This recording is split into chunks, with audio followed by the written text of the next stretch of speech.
So, you might be feeling it already, a kind of gentle, tender shift in the air.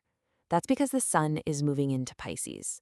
And what that means is that everything starts to, well, soften.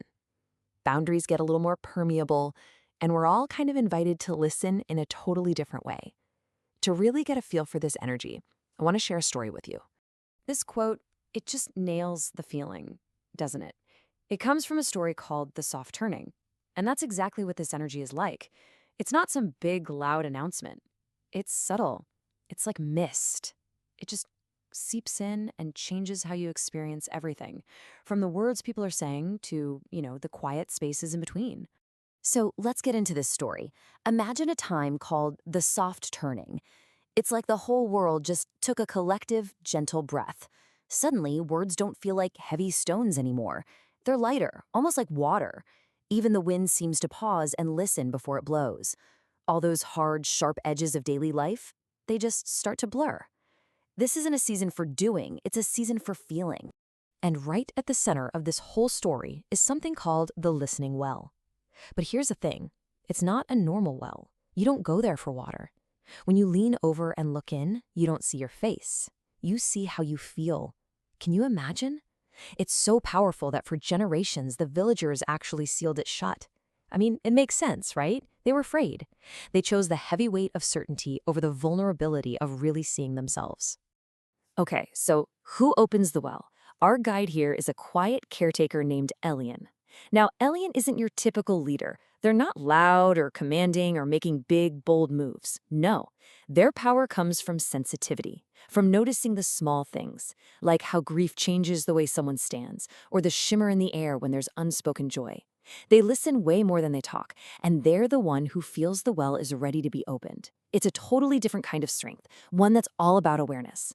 So, Elian does it. They unseal the well. And what happens is beautiful. The villagers start to gather, but not with fear anymore. There's this new tenderness in the air. One by one, they lean in, and what they see is just their truth. The baker finally sees the bone-deep exhaustion he carries under all his kindness. The healer watches her old sorrows just dissolve, like salt in the ocean. There are no big, dramatic visions, no booming voices from the deep. There's just space. Space for things to end without a big fight. Space to just feel with no judgment. Okay, let's connect the dots. This beautiful story, it's not just a nice little fairy tale. It's a perfect metaphor for what's happening right now as the sun moves into Pisces. This soft turning, it's happening for us, right now. We're all being invited to open up our own inner listening well. And this is where it gets really cool. Look at how perfectly this story maps on to the energy of Pisces season. That listening well, that's our intuition. It's that call to do the deep inner work. And seeing your feelings instead of your face, well, that's exactly what emotional recalibration is all about. And those endings without arguments, that's a classic Pisces thing. We call it quiet disengagement. You just kind of let things go without a big confrontation. And Elian's whole vibe, that quiet, sensitive leadership, that's pure empathy and cooperation. It's amazing, right? So what's in it for you? What are the actual gifts of opening this well? Well, for one, your sensitivity goes way up. But here's the key. So does your awareness. So you're not just getting lost in the fog. You can actually see through it.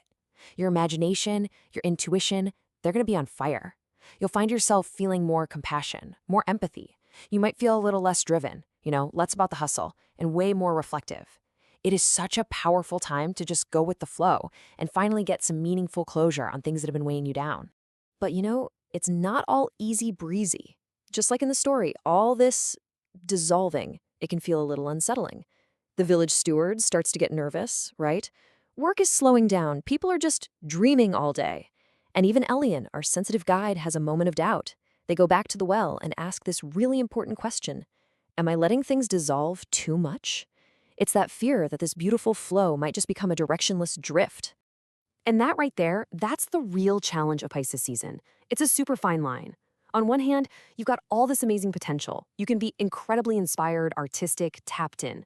But on the flip side, that can turn into shirking your responsibilities.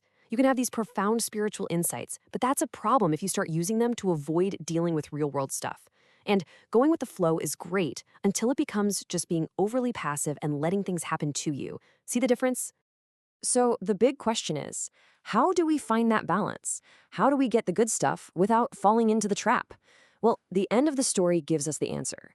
It's all about integrating that beautiful, watery flow with just enough structure, just enough form. And this, right here, this is the key piece of wisdom. Dreams need vessels, flow needs form, even water needs a shore to become a river. I mean, wow, think about that. Pure energy without any container just dissipates. For your intuition to actually become a powerful force in your life, it needs riverbanks. It needs some kind of structure to help it move and manifest in the real world. So what does Elian do with this insight? It's something so simple but so profound. They don't go back and seal the well up again. They're not going to lock away all those feelings. No. They just place a simple wooden rim around it. It's not a lid, it's not a lock, it's just a gentle boundary. And that little rim, that symbolizes the practical discipline we all need to channel this incredible spiritual insight into something real and tangible. This is a totally new kind of strength, and it's what this season is teaching us. It's not about pushing, forcing, or controlling. It's actually a pretty simple process when you think about it. Step 1, make the space. Just allow your feelings to come up. Step 2, listen inward. Really tune in to what they're trying to tell you. And then step 3, choose gently. You get to decide, softly and with intention, what you're going to carry forward. So when you put it all together, this season is really a kind of spiritual cleansing. It's about letting those old, stuck emotional patterns finally dissolve. It's about preparing the soil of your soul for whatever is coming next. And what this story so beautifully reminds us is that the deepest kind of leadership, whether it's for yourself or for others, isn't about giving directions. It's about allowing the soul to breathe. So I want to leave you with a question, one that comes right from the heart of that listening well. Take a look at your life right now, your dreams, your feelings, all of it. Where have you built a massive wall when all you really needed was a gentle rim? What in your life needs some gentle containment right now, not total confinement? Figuring that out, well, that's the real work of this season.